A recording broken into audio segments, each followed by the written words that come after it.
আসসালামু আলাইকুম। যে এখানে পেঁপে দিয়ে দেশি মুরগি রান্না করব। এই যে বাটা দিচ্ছি, এই মশলা এই দিয়ে পালং শাক, একটু টমেটো দিলাম। মশলা এটা হলো আমার সাহেবের জন্য ঝাল ছাড়া অলিভ অয়েল তেল দিয়ে রান্না করতেছি। মশলা দিই না, কম দিই তো, এই জন্য টমেটোটা দিলাম।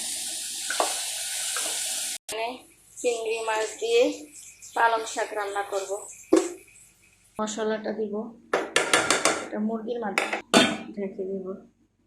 চিংড়ি মাছটা দিয়ে দিয়েছি, এখন মশলাটা দিব। পালং শাক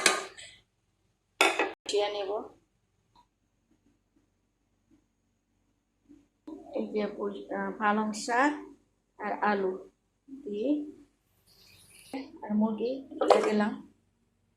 পেঁপে দেশি মুরগি কারণ হলো সিদ্ধ হয়ে যাবে, মুরগি সিদ্ধ হয়ে দিতে সাথে সাথে পেঁপেটাও সিদ্ধ হয়ে যাবে, এটা বাপ দিই না এই জন্য। আর এটার মধ্যে চুল দিয়ে দিয়েছি। এই যে আমার মুরগি আর পেঁপে রান্না হয়ে গেছে।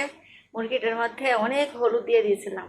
এখন একটা টিপস বলছি, হলুদ বেশি হয়ে গেলে একটু ময়দা বা আটা গুলাইয়া ওই পানিতে গুলিয়ে পরে এইভাবে চাপটা চাপটা করে দিয়ে দিবেন। তো লবণ বেশি হলে লবণ টেনে নেবে, আর হলুদ বেশি হলে হলুদ টেনে নেবে। আমার এমন হলুদ হয়েছিল, গন্ধ হয়েছিল।